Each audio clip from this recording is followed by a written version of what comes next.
What's up? I'm Jay Whitaker from the Geek Show. You are now listening to I Am Salt Lake, and you best believe I'm part of the 801 and the 385. Love y'all, love y'all, love y'all. Showcasing local talent, professionals, and everyday people making Salt Lake City what it is today. It's time for another episode of the I Am Salt Lake podcast. Welcome to episode 187 of the I Am Salt Lake podcast. My name is Chris Hollifield. I am your host. Welcome to the show. Thank you so much for listening. However you got here, however you're consuming, thank you so much for taking time out of your busy day and checking out the podcast, giving it a listen. This episode, Shayne Smith joins me. He's a new up-and-coming local stand-up comedian. Great guy, great individual. I was really excited to chat with him.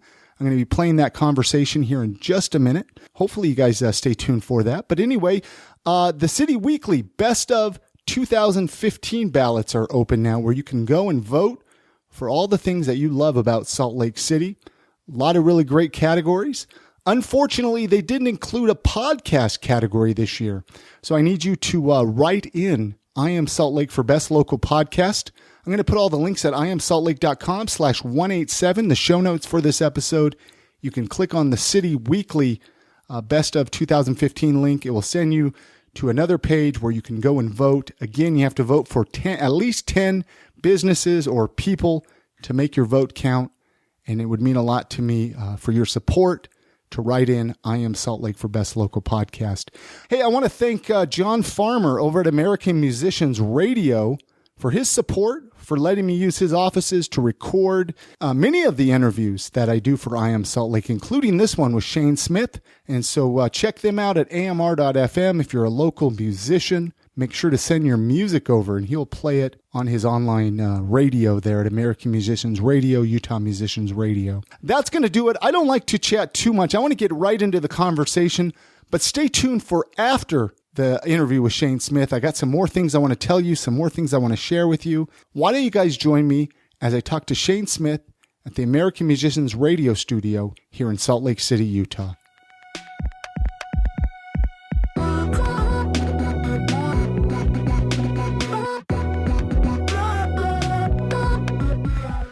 How long have you been growing that sweet beard you have?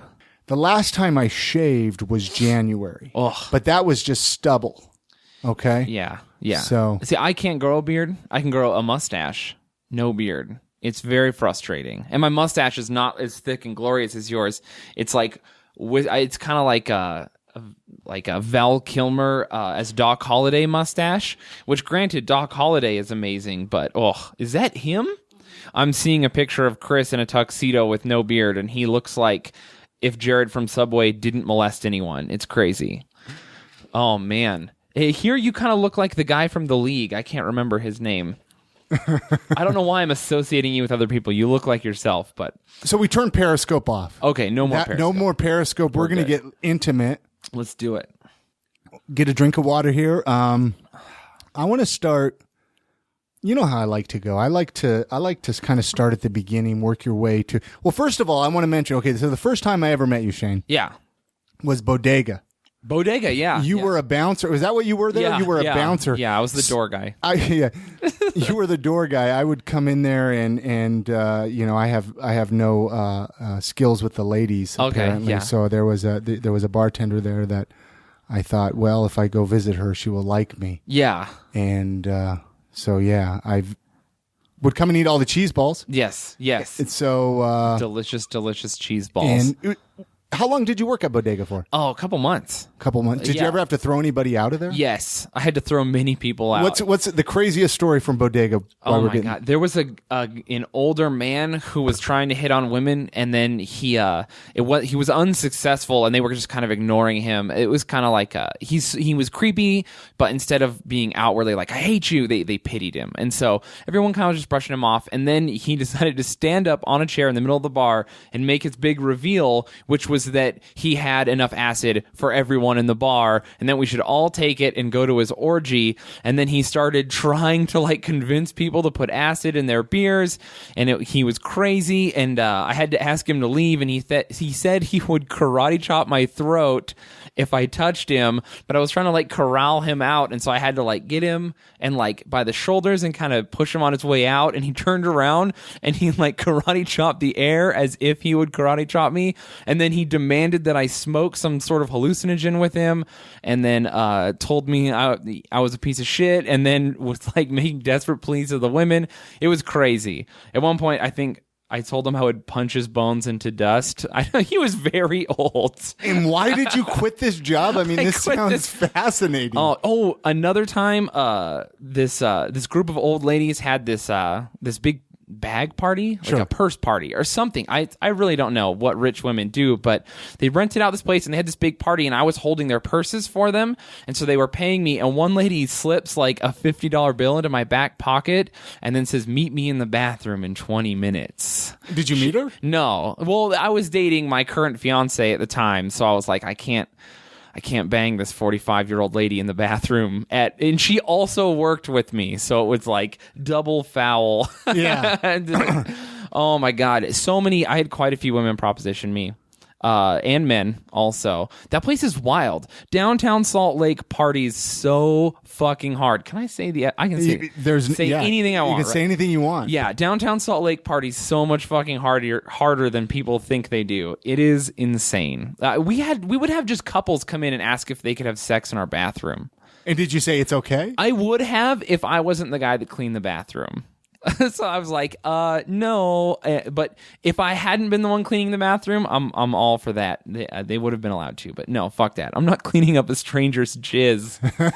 Well, Bodega, that's a rad little place. So for the longest time, I just went upstairs, and then I found out you can go downstairs. Yeah. And there's downstairs a secret downstairs. is beautiful. Yeah, it goes from ghetto, like this little tiny weird ghetto bar with like a pinball machine and like $2 shots. It's like a little shit. Grocery store. Yeah, exactly. But there's a secret door, a secret, heavy quotation marks, everyone. It's not really a secret, but it's not advertised. So now people listening are going to be like, wait a minute, you can go downstairs? Yeah. Well, hey, they should head down there if they have the money for it. It's really nice. Yeah, drinks are not cheap there. No. When you don't drink. No, I don't drink. Yeah. So I'm like the perfect guy to have as a bouncer because, I'm on point all the time. And obviously people are listening to this. I might get a few photos up so they can see. I mean, you're a heavily tattooed big guy. Yeah. So basically, people aren't going to fuck with you. Mm-mm. That's why you make an excellent bouncer. Yeah, I do. I think I also, because I have no interest in like wrestling around with anyone. I've seen some bouncers like just get physical.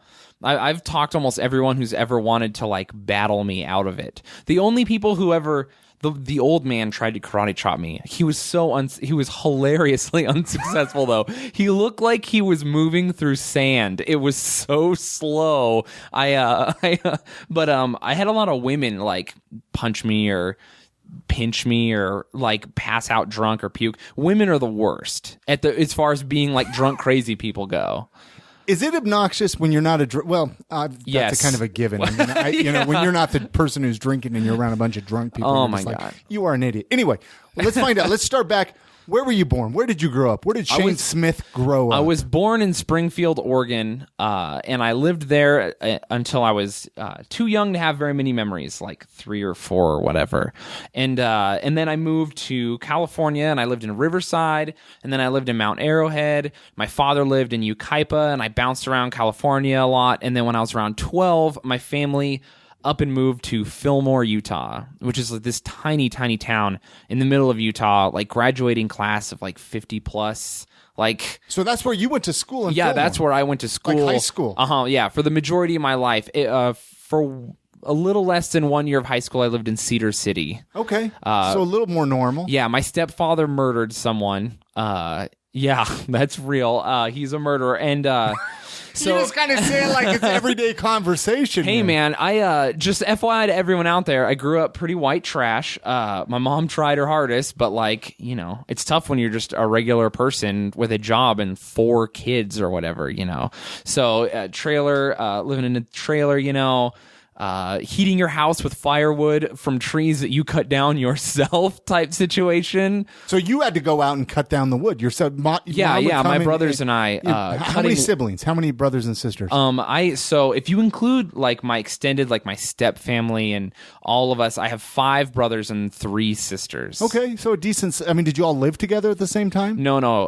Me and 3 of my brothers lived together for most of my life, though. Pretty close to them? So, yeah. Oh, yeah, very close. So 4 brothers, all close to the same age, living in one house. It was pretty ridiculous. So, yeah, a lot of, how brothers are. And then absolutely. We're all like, and where do you fall? Like middle? I'm oldest? middle. Yeah. Middle. Absolute middle. Yeah. Of everyone. Like I'm in the middle of, if you put all my siblings together, I'd probably fall in the exact middle. Yeah. Craziness. So what brought you to Salt Lake? Like what? So you're in Cedar City. Oh man. Like, I mean, do you care to share that story at all? No, it's totally cool. What brought me to Salt Lake is actually really funny. Cedar City is one of my favorite places I've ever been in my life. A lot of my best friends I've ever met in my entire life are from Cedar. I loved every second of living in Cedar City. It was wonderful. And while I lived there, it was kind of my home base as I was traveling with my friends' bands or like playing music and doing all kinds of other crazy stuff.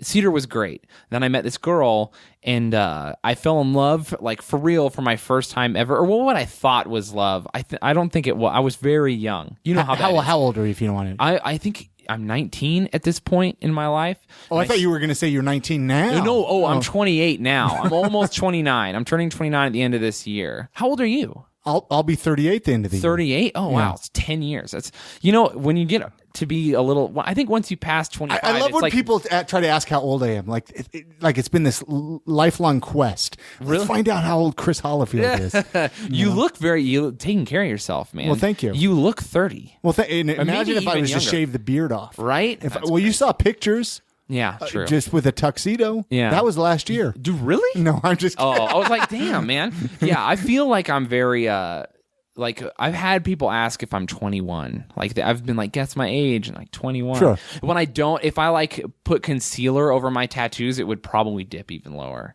I'm a very baby face guy. I want to talk about your tattoos here too as well. Yeah, Since you brought them up. What were we? The story. Oh, Cedar City. So you're in Cedar City. I meet this girl. You meet a girl. You fall in love. Yeah, I'm way into her. She's from Spain. She's different. She exotic, right? She's kind of exotic. Yeah, she's got a big butt. I'm very, very into butts. Everyone. Yeah, she's got that Spanish booty, and but she also has that Spanish temper, that insane Spanish temper. But she's wonderful. She's not going to listen to this, I doubt. But if you're out there, no hard feelings. But anyway, so she wants to move to Salt Lake. She has all these dreams of being a writer, in New York and all this other stuff. And so she wants to go to school here, and she's going to move here. And I am, as you can tell from the fact that my face is tattooed, not a person who refrains from making rash decisions. I make rash decisions all the time. So I was like, yeah, whatever, fuck it. I'll move in with you in Salt Lake, even though we're in this like weird, tumultuous relationship that like is obviously not going to last. So we moved to Salt Lake. Immediately our relationship falls to pieces. We have to part ways. And so I ended up here. And then, but did you know very many people here in Salt Lake? No, I knew absolutely 0 people. Not a single person. But you decided to stay. But I made a bunch of really good friends, all my hood rap friends, a lot of really cool straight edge guys, a lot of, I was way into hardcore at this point in my life. So, I was as well. I used to run with all the vegan straight edge kids. Exactly. And so these are like, we're very young, but we're like our version of whatever gangster would be. So I don't have a lot of money, but we're like, we're basically career criminals at this point. We're making money from doing a lot of not illegal things. My brother moves in with me. He's very young. He's like 15. My mom had issues. He moved up here from Cedar City. My mom was having issues in her life. She's trying to get together, and she asked me if I could take care of my brother, and I was like, oh yeah. And so my brother, he came to Salt Lake to live with me, and he's also straight edge and into all the same stuff I am, and tattoos and big guys. So we you're into big guys. You're like, he's into the same stuff I am. Tattoos big guys. and big oh guys. no, he's a big guy. Okay. But so we were like basically out of our minds and horrible for a couple of years. But you're out of your mind without doing drugs. Without doing drugs. But we every other crime you can commit. I mean, like every other minor crime you can commit. Like, of course, we were terrible with women. And by terrible, I mean great to some people, terrible to other. And then, we're criminal activity, nothing good. We're doing nothing good at this point in our lives. And so, but we eventually realize we don't want to be terrible people. And my brother and I get a place with a friend, and we like switched up our lives and changed everything. And then I was set on the path I am now. And this is pretty good. But yeah, so I ended up staying in Salt Lake, probably mostly because of my brother, actually. Does your brother still live here in Salt Lake? And he still lives here in Salt Lake. Actually, he lives like a couple blocks away from where we are now. Awesome. Yeah. Well, let's talk. I mean, eventually I want to get into comedy, kind of find out what got you into comedy, but I want to find out a little bit more about you. So you're straight edge. Yes. And you're not afraid to admit it. I mean, you got 3 X's tattooed on your throat. I love it. It's the partiest thing about me. It's my favorite. I like being straight edge. Well, you probably are going to want to beat me up if I talk about my straight edge past and that I'm not straight edge anymore. But that was one thing I regret, that I never got a straight edge tattoo. Do you think it's too late? Do you think it would be kind of silly if I wouldn't got a straight edge? So here's the thing. I mean, you got to do whatever you're going to do. I know a lot of, have you ever heard the old adage, if you're not straight edge now, you never were? Sure, absolutely. Well, I never was. But I had a friend who, he was, well, not really a friend, an acquaintance. This guy, I don't know him very well, and actually don't even remember his name, but he was straight edge for a very long time, and then he stopped being. And then like 8 years after he had stopped being straight edge, he got a tattoo that was like a grave marker, and it said XXX, and it had the years he was straight edge, like a grave. I love it. So like that part of his life had come and gone and died, and he had like an homage to that part of his life. I was like, it's weird, but like, I didn't hate him for it. I was just like, whatever, I guess. If you want to remember it, that's one way to do it. Have you ever done drugs? Have you ever had a beer? Cigarette? Yeah. So I was, me and my brother, like basically being career criminals for a couple years, didn't just come out of nowhere. Like I said, grew up white trash. When I was a little kid, I was up to everything under the sun. I was like huffing gas when I was 8.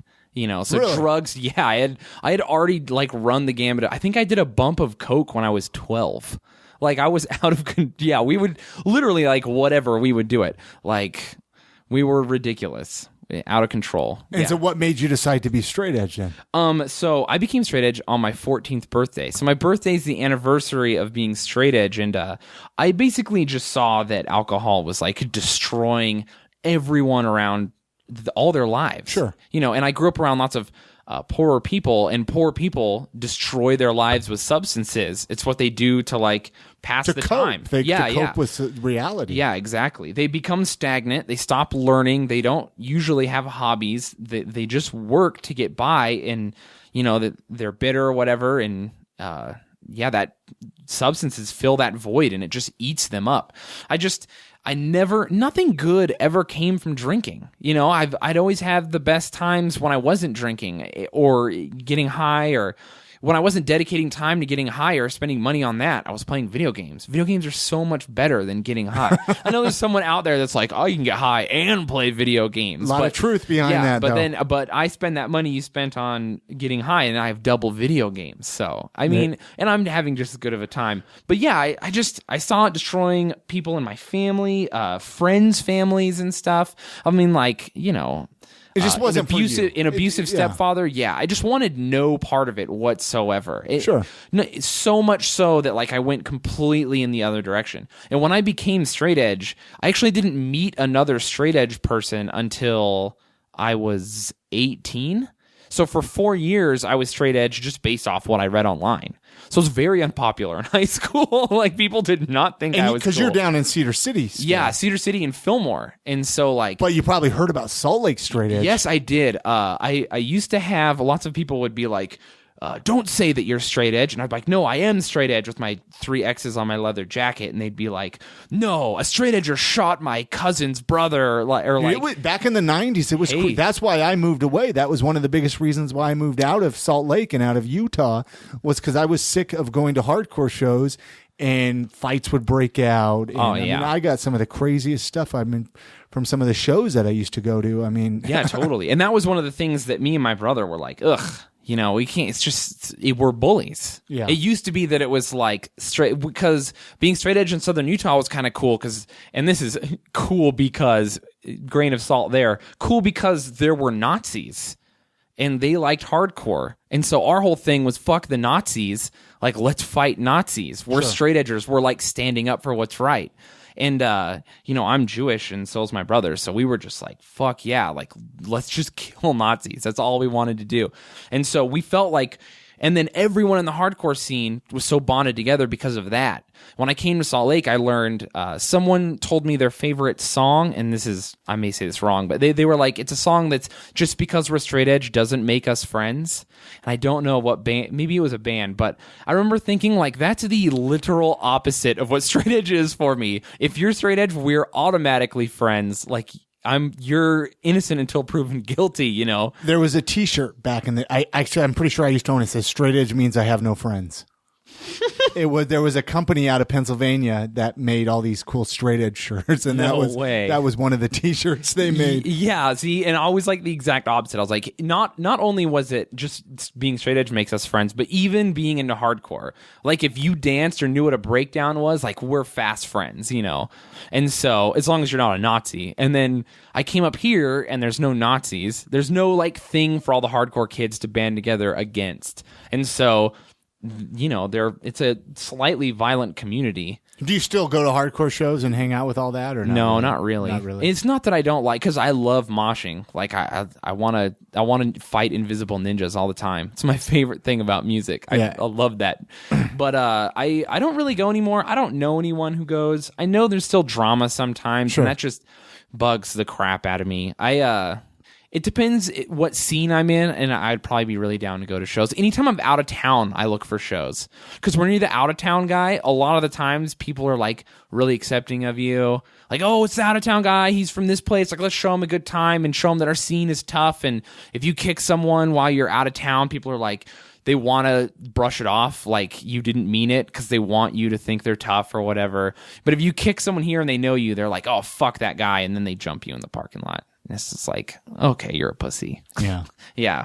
You mentioned you were Jewish. Yeah. Do you still practice Judaism? I am not a practicing Jew. I'm a little atheist, not gonna lie, but I'm Jewish, as far as heritage goes, and like, of course, I'm interested in like issues in Israel and stuff, but I'm not religiously Jewish. Well, we don't have to get deep with religion. No, I was just kind of curious, like being in Utah. Oh yeah, being in a very religious Mormon-dominated state, how that is being Jewish. I think we have 3 synagogues in the entire state. One of them's in is Park City. Is that not a lot? No. I mean, that's essentially like having 3 wards. Okay. Yeah, but they're smaller than wards for sure. And one of the synagogues is basically attended almost exclusively by like out-of-town Jews and like a few Hasidic Jews that live here in like Sugar House. Do you know all the Jews in Utah? No. You all hang out on Sunday. Yeah, right? we like chill. No, I'm not like most Jewish people are not stoked that I'm Jewish because of my tattoos, and not just my tattoos, but like my lifestyle and the way I am. And well, yeah, tattoos are very frowned upon in the Jewish society. They can be, and then also I date a non-Jewish woman, which is like a big no-no. I'm engaged. I'm going to marry a non-Jewish woman, which is like a huge, don't do that. Okay, so how was it? Okay, so dating before you found your fiance, or even finding your fiance. When they find out you're Jewish? Oh, nothing. Most people don't. Most girls. They don't look at you, you're like you're a leper or something. Yeah. No one ever cares. I do have a story. One time I went on a date with this girl, and it was like a first date. And she lived with her father. She went to college and everything. And I came over to her house to pick her up so we could go. And her dad was there, and he was talking to me. And I don't get along with parents very well because I look weird. And they're like, oh, this guy's going to try and fuck my daughter and like get her addicted to coke or whatever they think people with face tattoos do. And he was like, you know what? Most people might be put off by your tattoos, but I kind of like them because I know you're not Jewish. Because Jewish people aren't supposed to get tattooed. And I was just like, oh no. Like, I'm ruining this guy's life double time. Like, not only do I have the tattoos that he normally wouldn't like, but I'm Jewish to boot, which is a thing he wishes I wasn't. Yeah, he was anti-Semitic, and so I was just like, get me the fuck out of here. Like, in my mind, I was like, play it cool. Don't do anything Jewish, you know. So anyway, tattoos. I'm kind of jump. I mean, I feel like with you, I could do like a 5-part episode podcast. Steer the conversation. Yeah. So I'm going to kind of jump along to some different topics here. Tattoos. You're obviously very heavily tattooed. Yes. What you actually have some really cool ones. I'm noticing now. You have a really cool Darth Vader on your hand. And my hand is Darth Vader's helmet. What was your first tattoo? My first tattoo ever was I have 4 letters on my wrist. They're very dorky. Here, and get your mouth through the microphone. Oh, it says, there I'm sorry, I'm people out of can hear it. Yeah, I'm falling away because I'm looking at my tattoos, everyone. It says live, love, burn, die. They're lyrics from a band called Atreyu. Oh, sure. It's super dorky in hindsight, but at the time thought it was super cool, as people are wont to do when it comes to band tattoos. I got it with my best friend Devin. We started getting tattooed when we were way too young, and we went to Richfield here in Utah, which is a very small town. And because they would tattoo you, yeah. And we just lied. He wasn't like looking for ID. He just wants to make some money. So we were like, yeah, we're 19 or whatever. And he's like, okay, and he just tattooed us. So that's the legal age in Utah? Is it 19? No, it's 18. But we went like a year over as to not be suspicious. Okay, yeah, you got to think the stuff through, Chris. Getting those fake tattoos. Oh, it's man, been what 20 years since I've been 18? Legal. Yeah. So I mean, oh my gosh, you're very legal. I'm a seasoned adult. So you have some face tattoos. I do. I'm curious, how is that being in Utah with face tattoos? You know what? You'd think it would be weird or like people would treat me different. I get like weird stares and stuff when I'm out in public, but honestly, most of my social interactions are like fairly normal. Every once in a while, I'll get like an old person who'll be like, "Oh, you fucked up your face. Like you were so handsome." I know, right? People will say that. Is that real? Yeah. Oh, is it real or did it hurt? I get that a lot, but I get that like in California and stuff too. But people here in Utah, they're actually really cool. I think that I disarm people right away because I'm pretty polite. So be polite right out of the gate, and you have like those first 2 sentences to make a first impression.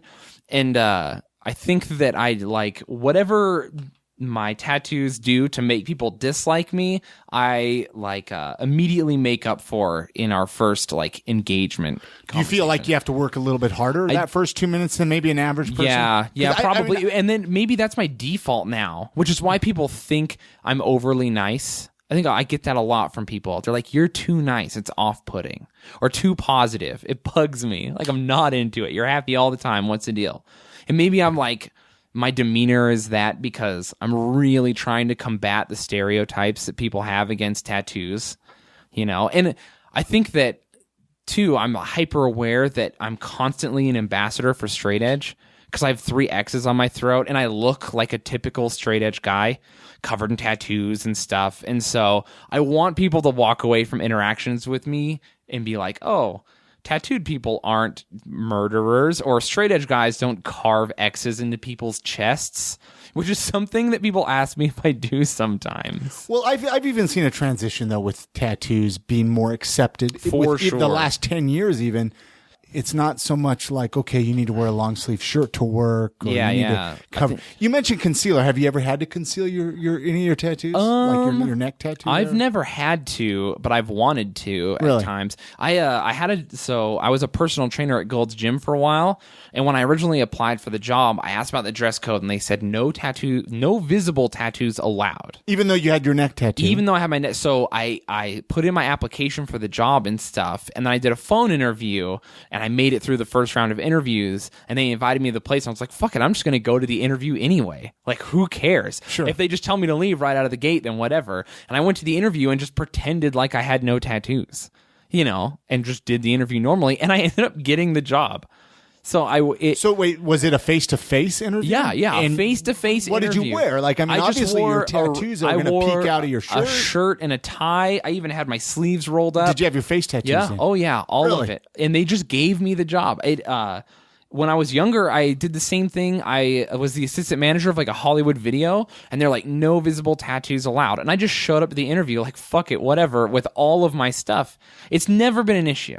Really? Yeah, it's so weird. I just pretend like it isn't happening, and people just kind of like go along with it. Well, you're hired. How much do you want to make? 100 a year, 100,000 a year? Sure. Okay. My current job was they're really cool about tattoos, but they were they kind of told me like maybe if you have them covered, and I just showed up and was like, no, this is me, and just got the job. Sure. Yeah, weird. I don't know. I just pretend like it doesn't matter, and it doesn't. What do your the tattoos on your face say or mean, or what? They're a V and an F, and it's top secret actually. Okay, well we don't need to, we don't need to talk about that. But no, it is. That's what I tell people. It's top secret. Maybe I'll tell you afterwards. Sure. Yeah. Well, yeah, I can respect that. I've always been curious, because I'm quick to blame things on my tattoos. Oh well, that's the reason I didn't get that job, or people didn't don't like me because of my tattoos on my arms. But I couldn't imagine. I've always wanted to get a neck tattoo. Would you recommend a neck tattoo to just about anybody? If it makes you happy, like I do sometimes. Okay, so there are times when I'm like, I wish I didn't have so many tattoos, because I feel like I want to work in like public service or whatever. Not anymore, but I did in the past, and I was like, I wanted to be a firefighter at one point, or a cop, and I was like, cops have all these issues, and I was like, well, if I become a cop, I can kind of like, I'll be making the difference. I'll be one guy making a difference at least. But I couldn't because of my tattoos. I even tried to like go to the academy and work in Vice, and they wouldn't let me. And so I was like, oh, well, okay, that sucks. And in that moment, they wouldn't let you because of your tattoos? Yeah, because of my tattoos. I know a lot of police officers with tattoos. Yeah, I know. Apparently, like, the restrictions are getting tighter as time goes. I tried to re-enlist in the Army, and they wouldn't let me either. And so at those times, I was like, I wish I could have I wish I didn't have them. But 98% of the time, I see myself in the mirror, and all I think is, I wish I had more tattoos. I'm like, yeah, like, I feel awesome. I like the way I look. When I was a little kid, I imagined myself as a guy with lots of tattoos, but I thought it would never happen, and here I am. So I feel like I'm winning. Who would you recommend? Have you gotten most of them here, or a lot of them in Salt Lake? I got Who are some of your favorites in Salt Lake? Some of my favorites. Oh man, I think pretty much everyone at Good Times is awesome. Yeah, I've been to Good Times. I love that place. Alex over there at Good Times. Yeah. I like those guys are all super cool, talented. They all have different styles, whatever you need. And then a Cathedral is a place that I get tattooed a lot. Adam Gibson works there. He's amazing. Shout out to him. He's tattooed a lot of me. He tattooed my stomach and my chest, which was an ordeal. Oh my God. So painful. And then, Justin Hadlock is a guy I get tattoos from. He has like kind of a cleaner, like newish style. He kind of like, he reads comic books, and he's got his pulse on like modern art, and he's amazing. He's so good. Do you have any tattoos by Vic Back? No, I don't. I was just curious. He's a good friend of mine. Man, yeah. So many people have tattoos from him. He's the guy. Yeah. He's the one who did this, my left arm. Oh, really? And that was 10 plus years ago when he was tattooing at Good Times. She's Louise. Yeah. So, I mean, it's faded now and needs some touch up. And dude, I love my faded. I'm actually getting, so this hand, everyone in the internet can't see this. It's and you have an Alkaline Trio. I do. Alkaline Trio. There's a band tattoo I don't regret at all. Yeah. I love Alkaline Trio. And then I have the Crimson Ghost from the Misfits. Yeah. Got to get that going. But, I have it's basically a dead pirate captain with a knife in his mouth on my hand, Captain Jack. I always say my fists are Captain Jack and Darth Vader. But I'm going to get him touched up on Wednesday and fixed up. But I like my crappy old, like 15-year-old tattoos or whatever. They're cool. Yeah. So, well, let's talk comedy. Let's do it. I want to talk comedy. So I was chatting with Christopher James. You know Christopher James. Yeah. I said, hey, I'm going to be sitting down with Shayne Smith. What should we talk about? What I had my own ideas and everything. So he's blurted out a bunch of stuff. And And I love the guy, though, right? Oh, man, James. Chris You were on great. his podcast? Yeah, I was. What movies were you on with his podcast? Oh, we talked about Road Trip. We talked about Road Trip. We talked about, oh, man. And I didn't like the second movie very much. It was the one with, what's his, Iron Man, and he's hanging out with Zach Galifianakis, and they're trying to, like, make it across the country. Hangovers? No. Yeah, the guy from The Hangover. Okay. I can't remember what that movie It doesn't was called. matter. It doesn't matter. But all I know is that Iron Man punches a child in that movie. That was funny. And then Euro Trip, which is one of my favorite movies of all time. I fucking love that movie. And so, yeah, we talked about movies. It was funny. We convinced his co-host to admit that she masturbated while thinking of Obi-Wan Kenobi, which is pretty hilarious. Because we were talking about people we thought about during, which is a very normal thing for a guy to say. Yeah. And she was very reserved, and so I told him we would all open up together, and we totally did. So go give that a listen, everyone. If I can find it, I'll put the link on the show notes of at iamsaltlake.com. But anyway, you won a recent competition at 50 West. I did. I mean, Blows my mind. I have no idea Isn't how. that a great venue, by the way? Yeah, I mean, it's seriously, cool. The room is like it's like weird to perform in. I've performed in it now quite a few times, Sure. so I'm like more used to it. It's a big room, but you can hear the laughs really well. I enjoy it. I like it.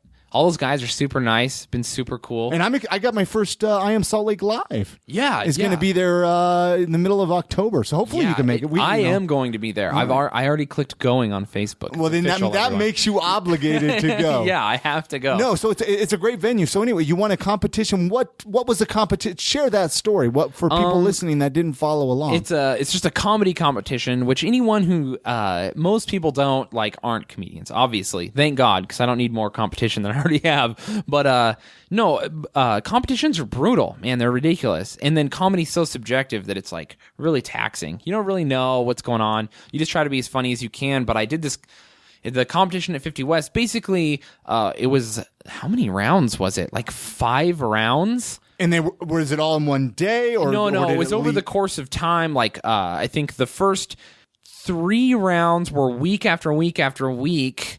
And then after that, it was every other week. We did 10 minutes. So it started at 3 minutes of comedy, then 5 minutes of comedy, then another 5 minutes of comedy, and then like 2 10-minute blocks, or a 10-minute and a 15-minute block of comedy. I can't even remember. It was ridiculous, though. It was a lot of material. It was basically drained me of every bit of material I had over the course of the competition. But and did you feel like you were going to win? I mean, when you first started, you're like, "Oh, I have no chance." You're probably against some pretty big Salt Lake names, right? A few, yeah, definitely. I had already done very well in the Wise Guys competition, and so I was kind of like, I kind of knew. You were a little cocky. Yeah, You're I like, kind of knew. I was like, oh, well, I know what to do to get, to do what I need to do to get to where I want to be. And I'm also a person who, I'm not going to go into something thinking I'm not going to do well. If I think I'm not going to do well, I just won't do it. Really? I'm going to do my best, and I like to keep it positive. I'm definitely the guy that I'll like hype myself up, and like, I'm going to, I'll fucking crush this. I'm going to be the best ever. Like I turn into Kanye West before I compete. And then afterwards I revert back into regular Shayne. So it's important. I think if you're going to be a competitive person or do something competitive, you have to like be a person who has 100%, like I'm just going to crush this. So you believed it. Yeah, And definitely. I think, honestly, there's a lot of truth behind that, because we can condition our brains however we want. If we believe something's going to happen, if we think negative thoughts, unhappy thoughts. Yeah. Same thing back to your job interviews. Oh, yeah. You went in, you're like, I'm going to get this job. Yeah, totally. You're not like, oh, okay, I'm not going to get this job. And definitely my biggest secret when I do most things is I think I go to the gym a lot, I work out, but strength is never my number one goal. My number one goal is always mental toughness. And the biggest part of like achieving anything in life is like visualization. Sure. Like if you can't visualize yourself winning or getting what you want before you do it, then like you're already losing. So I visualize myself doing the job interview and winning, and then I internalize that, and then right up at that moment when I need to perform, I'm performing, with winning in my mind. And so Sure. It helps. But like right up until before I get on stage, I'm shitting my pants, but like I've visualized it, and then I I perform. It's good. It takes the edge off for sure. But yeah, you kind of visualize it. So the competition at 50 West, what did you win? I Like, won. What was it, like a title or a plaque, $50, It your own was- parking spot? Like front row Dude, I parking? want, if anyone from 50 West is listening to this, I want a plaque immediately, and this is Chris's fault. I didn't get a plaque. I'm very disappointed. No, I got, what did I get? I got $250. Incredible. Cash.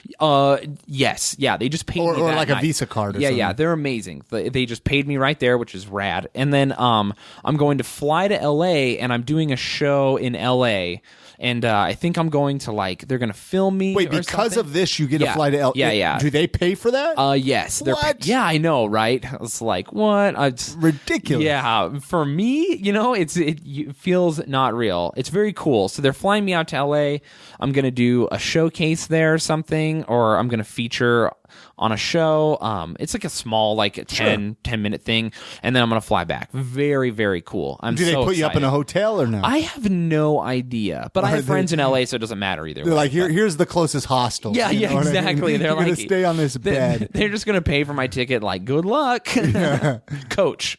They did make it very clear that I was flying coach, though, not first class. Shane.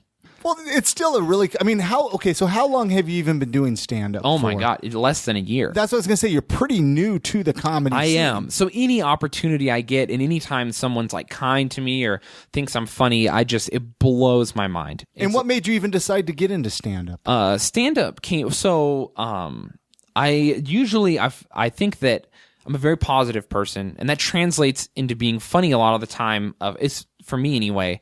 And so I find myself like, you always have that guy at the dinner table when you're all hanging out after a concert or whatever. Sure. And he's like the funniest guy at the table.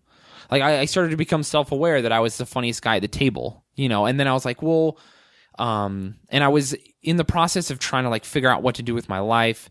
Like, do I want to try and figure out how to get back into the military? Do I want to figure out, I can't be a firefighter. I have too many tattoos.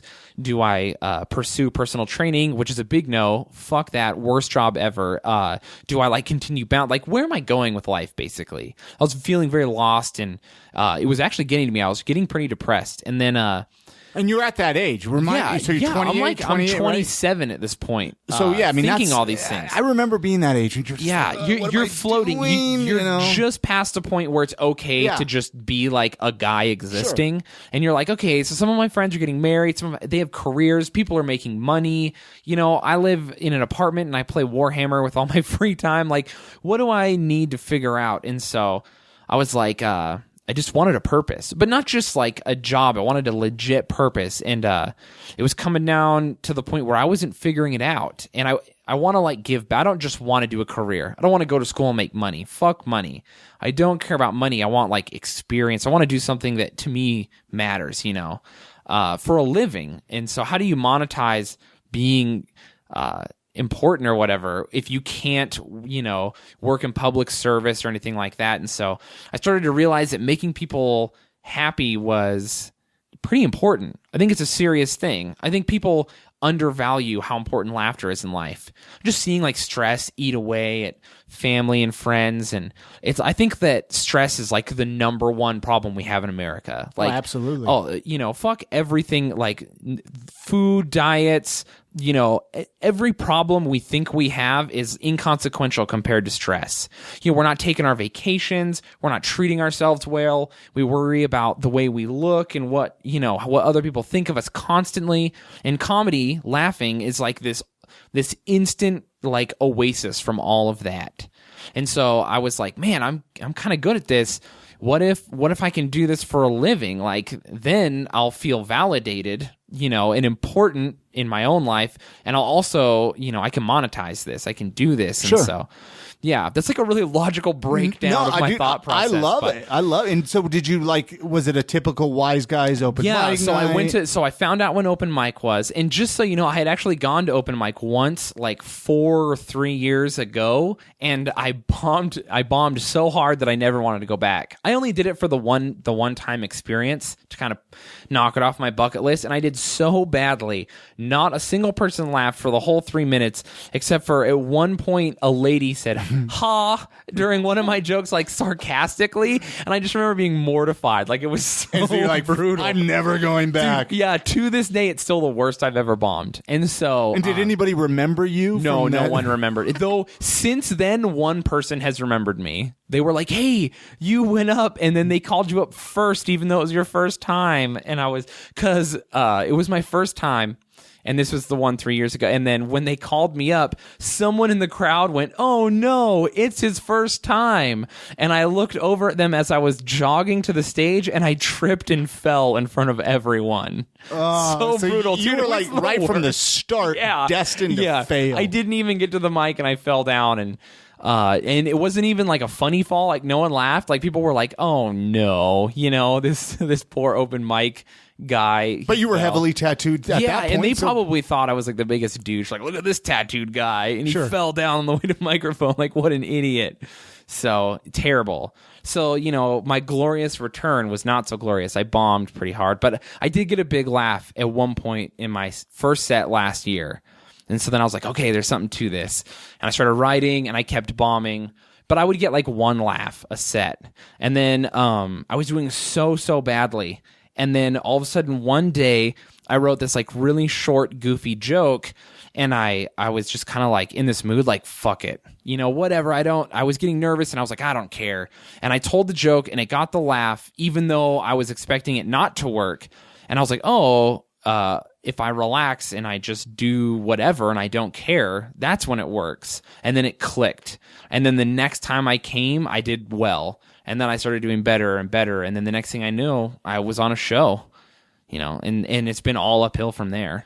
So you've done some like openers and stuff. Have you got it like open for any big names, or you just do like a lot of local stuff? I've opened for a lot of local stuff, done a lot of local shows, bar stuff. I've opened for Tony Hinchcliffe, which is like a really funny guy. He's friends with Joe Rogan and stuff. He's kind of a big deal, heavy quotation marks. But he's awesome. He was really nice, and opening for him was a blast. I'm opening for Shayne Smith this weekend at 50 West, actually. Oh, wow. Yeah. Well, this will be up after that, unfortunately. By the time you're listening to this, I will have already done amazing. And how was it, by the way? Was it awesome? Dude, it was so awesome. He was nice. He put me on his TV show. I don't know what to tell you. Yeah. It's amazing. Well, no, so like who are some of your comedic influences outside of Utah, obviously? Like I absolutely bigger ones. Bigger as far as stand-up goes, Pete Holmes, TJ Miller, and Chris D'Elia are like my big three. Pete Holmes is like my Jesus. Do you listen to Pete Holmes' podcast? Oh yeah, I was actually listening to one of the live episodes. Yeah, he's like today. He's one of my one of the only podcasters that I'm like every episode. Awesome. Gotta get it. I love Pete. He's coming Holmes. to Utah. He is in October. Yeah, I want to open for him. Do you know where that show's going to be at? It's going to be at Wise Guys. Is it going to be Wise Guys? And I'm going to start praying about it. I'm an atheist, but I will start praying. I want to open for him so bad. Yeah, I love Pete Holmes. He's so good. And TJ Miller's very funny. So he has like this weird kind of like goofy style where he bounces between like regular comedic styles and then like really abstract weird jokes. I like Chris D'Elia. He's like a physical comic, and he does like a lot of voices and goofy stuff. Like his performance is funny, not just what he's saying. He's the kind of guy who like does a joke, and then if I tried the same joke, it wouldn't work. I like that about him. So those are kind of like just a few of my influences. I like the guys everyone else likes too, like Dave Chappelle, Dave Attell, so good. Dave Attell is excellent. Oh yeah, man. Talk about so last night, we're recording this on Monday. Last night you hosted Sunday night at Wise Guys. Yeah, I did. I got to host my own show. First time doing it. Yeah, first time. Big deal for me. It's pretty cool. The club owner kind of took a chance on me and was like, hey, you've been doing great. You're here a lot. You're like, how'd you like a Sunday show? I have a free Sunday. And he asked me if I had like a concept for a show, and I made one up on the spot and just pretended like I had the idea all along, made him feel very confident about it, and I put on the show. The concept is I'm a nerd, so the shows keep it nerdy. If you came to the show in cosplay, you got to get in for free. And then I had comics doing nerdy material. Some of them were wearing cosplay. and it was a really goofy show. And we had like these flashcards, and the audience got to write whatever they wanted, and the comedians had to read them during their set. So basically, like trolling, I like turned their sets into a YouTube comment section. And I thought that it would be really funny, and it was pretty funny, but people were way meaner than I had ever expected. It was a legit YouTube comment section situation. A lot of racist, horrible things were said. I don't know if I'll do the cards again. So did you get a pick who, like the comics that got to do stand up that night? Yeah. So you got to do the whole night. Yeah, I picked the whole lineup. It was is awesome. that tough? Like, so you oh don't my wanna, god, we have so many. That way you don't talented- leave somebody out. You know what I mean? That dude, would just be. I feel that way with the podcast sometimes. Yeah. I'm like, oh my gosh, if I don't ask somebody, then they're going to get upset with me. And it's like, I only do 4 episodes a month. And it's like, gosh, Dude, it's so because I'm friends. I don't know a single comic that I dislike Sure. here in the city. So I'm just like, there's not a single person I don't want on the show. And so when I was making the lineup, it was just like, so difficult. But I like put together a lineup that I thought was going to like be really like, I put 2 clean comics on to contrast with, 2 really dirty comics. And I had like a comic who does more religious material and political stuff. And I tried to like diversify the field a lot because I just wanted to put on the best show for that first show. Sure. And maybe next time because I might do another one, probably here around the end of the year. And so when I do that one, I might be more gimmicky, more comics who have like similar styles and stuff. We'll see. But it seems like you had fun. And that was what was the most important. So fun. Yeah. So fun. And I learned a lot about hosting, which is super important. I'm not good at it. I think I'll be a lot better next time, but I was not as good at hosting this time as I thought I would be. I kept trying to like be funny, but being funny isn't the most important thing when you're a host. Making the show go well is the most important thing. Keep it rolling. Yeah, exactly. And then I go up there and I eat shit between sets, and then the other comic has to fix my horrible mistakes, but I got it under control, so it was really fun. I love the Sunday nights, especially in Utah. There's not a whole lot going on. No. I mean, it's like, this is great. It's something to do on a Sunday night. What are they? It's usually like $5 to get in. Oh, yeah, or free. I mean, there's a lot of free passes. Free passes. Yeah. So if you follow Shayne on Facebook, I'm sure you post, if not the one you Twitter host, and Facebook. if every week, for people to know what's going on. Because I get that a lot from people listening. They're like, I don't know what to do in Utah, blah, blah, blah. Yeah, there's so much comedy and music here in Utah. It's like you have no excuse. You should be seeing something live is happening in Utah pretty often. It just gets expensive, though. It does. I mean, you got to really start to pick and choose what you're going to do. But that's the cool thing about some of these local shows, especially with comedy. They're so affordable. For the amount of entertainment and quality that you get, I'd rather pay $5, and the laughs per minute are going to be so much more than if you paid $9 and then, bought popcorn and drinks to see a funny movie.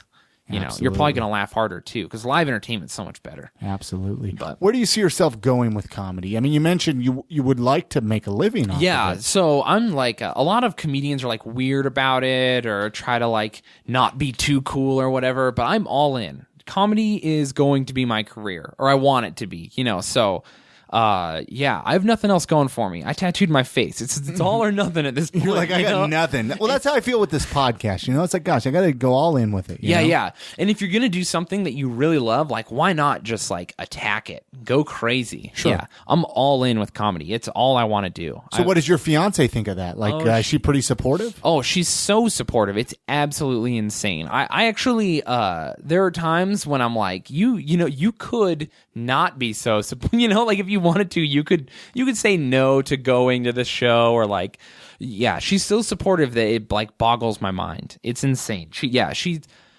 endlessly supportive of everything I do. Like I was like, we'll probably end up moving to New York or LA at some point if, this is going to be a career. And she's like, yeah, well, cool. We'll do it. It wasn't even a conversation. It was like a comment on the couch, and then that was the end of it. Yeah. So How did you meet her, by the way? and this is ties it all comes full circle. The first night I ever performed at Wise Guys, that night I bombed. I was like, you know what? I've failed so much today. Fuck it, whatever. And I had friended her on Facebook because I was trolling Facebook looking for hot chicks. Listen, no one judge me. You've all done it.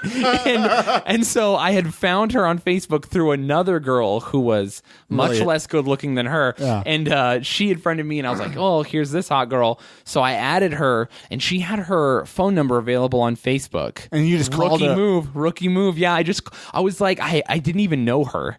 And I had just failed so hard that night that I was like, whatever. I was just full of confidence, like the fuck it was in my system, you know? So I texted her. It's like, hey, what are you up to? And she's like, who are you? And I'm like, I'm the guy with the tattoos from Facebook. And she's like, I'm making spaghetti. And I was just like, we should date sometime. You know, I just went for it. Yeah. And like 4.5 years, 5 years later, here we are engaged. That's odd. No, that's actually a really awesome story. It shows go for it. If you want something, go for it. Yeah. Man, what's the worst that could happen? That girl's like, oh, he's kind of creepy, and then doesn't talk to you. Well, I mean, what does she think of it? I mean, I'm sure you laugh about it now, right? Yeah, we do. And she's like, I don't even know what I was thinking. You know, like, why was I talking to you? She's like, well, you know, she was like physically attracted to me right out of the gate, but well, I know, right? How could you not be? But yeah, so funny. Yeah, we laugh about it all the time. People are like, "Oh, did you meet online?" Like, yeah, actually, we did. We really did. But yeah, so funny. But like more of a traditional meet on. I don't know. That sounds weird to say traditional. No, yeah, but it's like how crazy is that we as a people have gone from Facebook being more traditional to meeting online than like. Because now everyone's meeting on Tinder, sure, or like OkCupid, or you know, Instagram or whatever. So Facebook feels. Wait, there's people that I'm sure there are. Oh no, Instagram. I know someone who got married because they met their husband on Instagram. That there you go. Yeah, I don't know. You know, you like 5 pictures, the next thing you know, you're pregnant. It's crazy. Not too many hearts now. Not too many hearts. Easy, everyone.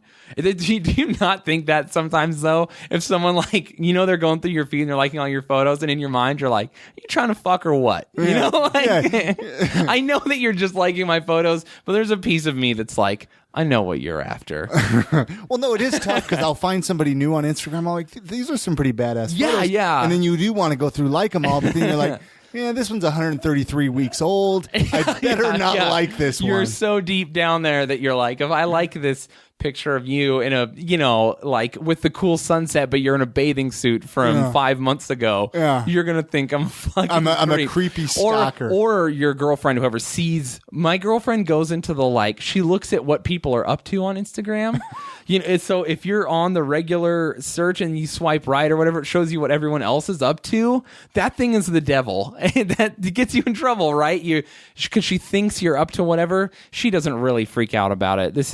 I don't know what, she's going to listen to this and she's going to be mad. Future Shayne, I'm so sorry. Yeah, doesn't matter. Yeah. Anyway, what are some other hobbies and interests? You mentioned you're a nerd. Oh, yeah. I mean, I was seeing some photos of some gaming thing you do. Yeah, I play a game called Pokemon Warhammer. It's Warhammer. I do play Pokemon, though. Not the card game. I play the video games, but Warhammer is this game where basically you have like these plastic miniatures, like models, like toy car models, you know, that you built when you were a kid, but they're like of little soldiers and like tanks and stuff, and you build them and they're very complex and expensive, and then you paint them, and then there's a game that you play on like a 6-foot by 4-foot table, and you have rulers and everything is measured in inches, and you use dice to work out probabilities, and you move your soldiers around and they shoot, and you use the dice to determine whether they would kill someone else with their weapon or whatever.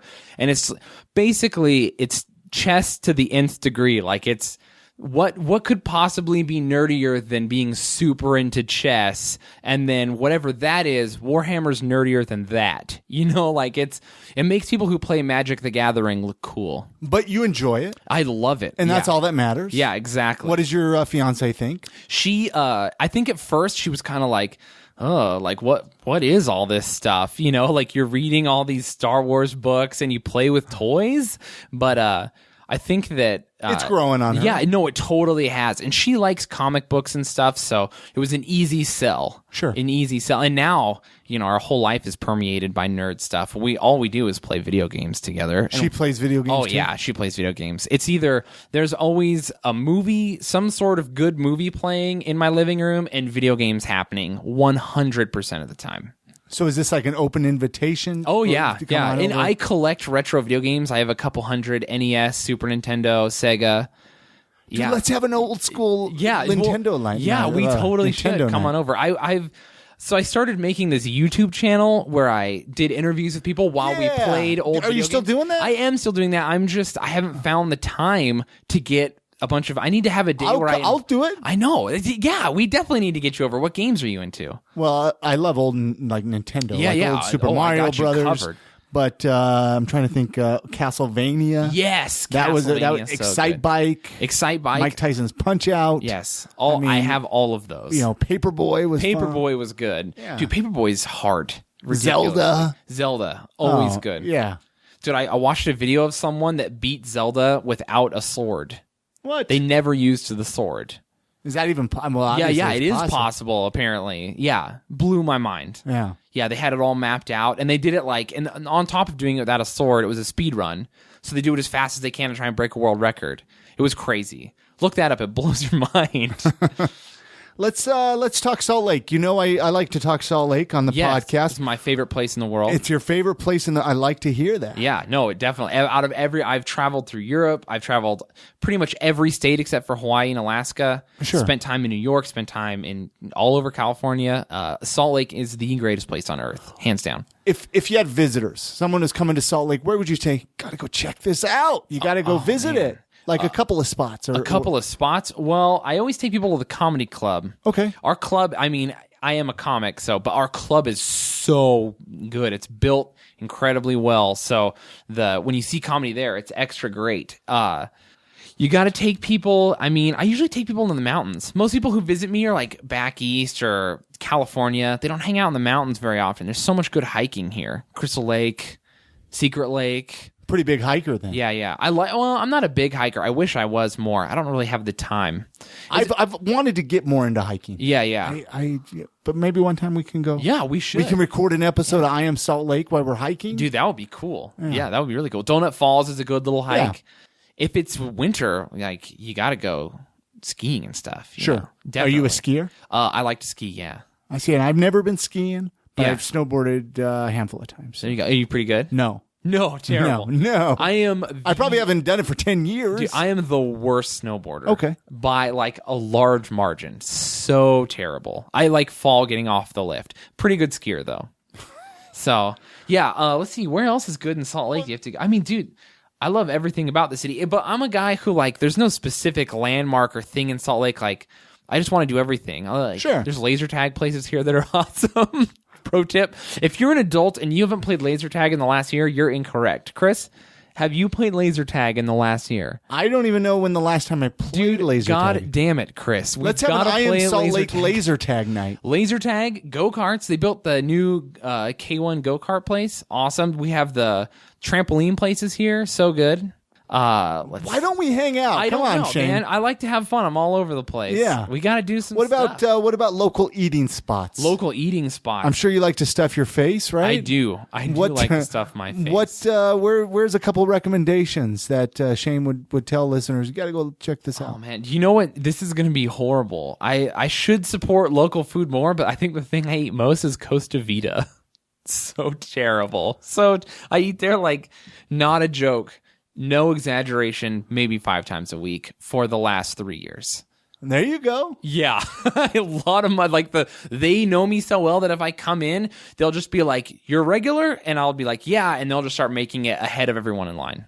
Or they'll just give it to me for free sometimes. Really? And they know me specifically. Yeah. If I don't come in for 2 days, they're like, hey, are you okay? What's going on? They call you up. Hey, Shayne. Yeah. It's you okay? insane. I go there all the time. I love that place. But there's a ton of so I like all the vegan food places here. Vertical Diner. Are you vegan? No. But I was vegan for a while. Sure. And so yeah, I like all the vegan. Blue Plate, Sure. super good. They got good food. My favorite place to eat in cafe that or in Salt Lake, I'm thinking of words and saying different ones, is oh my gosh, I just forgot the name because I'm blanking. It's by Liberty Park Cafe, Park Cafe. Oh, the Park Cafe. Park Cafe. It's my Great favorite place place for in Salt Sunday Lake. brunch. Dude, I love that. Are you a place. bruncher? I don't brunch very often. I'm usually asleep when brunch is happening. I think my usual wake up time is like 12:30, 1 p.m. Fair enough. I'm a late night guy. You could still brunch it up. Yeah, you could brunch at 1. It's still, for me, that's breakfast, though. Yeah. I wake up and breakfast. But breakfast is brunch, breakfast. It's half breakfast, half lunch. That's what brunch is? I don't know. Everyone I know who has brunch, they just go and they get like an appetizer for 9 people and they all get drunk. Is that what brunch is for you? Like mimosas? Yeah, like mimosas. Nah, brunch to me is like usually soaking up the drinking from the night before. You know, you got to get the pancakes or something like that. You know, it's like, okay, I got to, cure this hangover, Pancakes cure hangovers? I don't know, dude. Man, if only every cure was as good as pancakes. I don't know. To me, they cure a hangover, but... that would be... Yeah. Oh, I was just going to say, what do you want written on your tombstone when you die? On my tombstone when I die?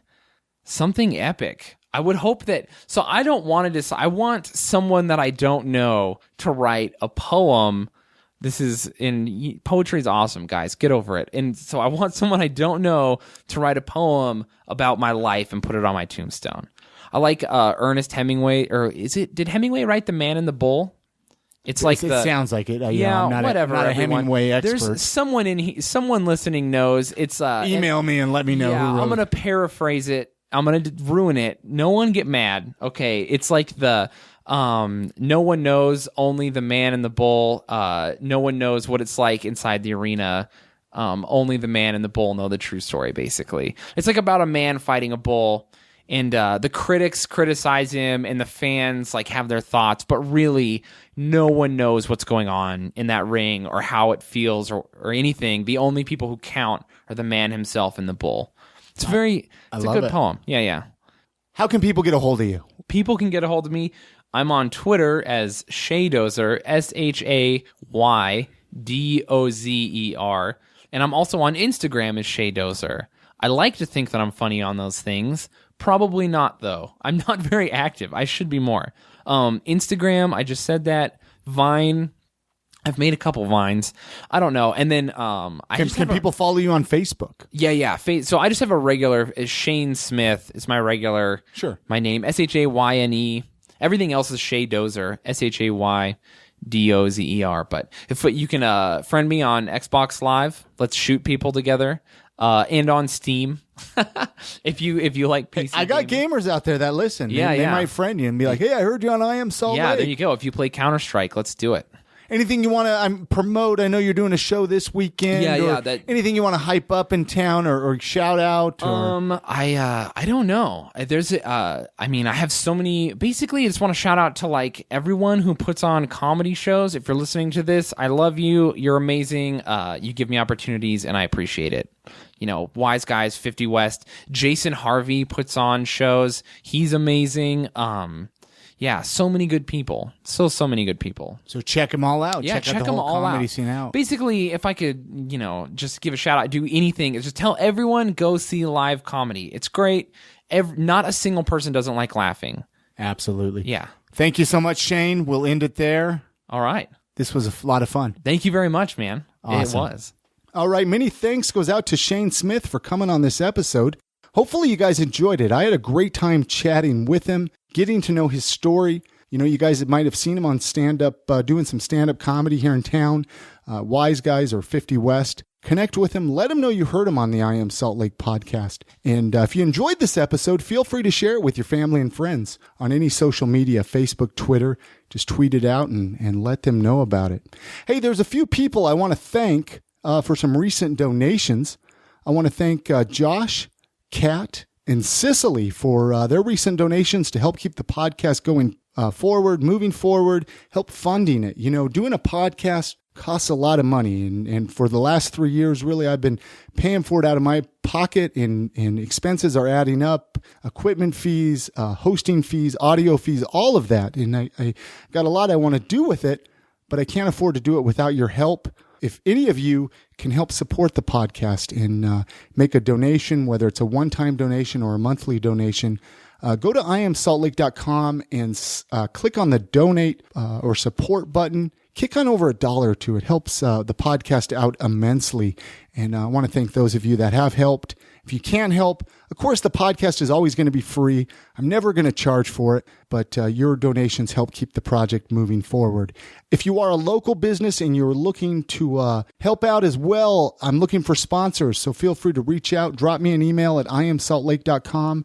Let me know if you'd like to become a sponsor of the show and help out that way. Hey, a lot of you know about October 16th. I Am Salt Lake Live, coming to 50 West, right downtown at 50 West Broadway. Show's going to start at 8 o'clock.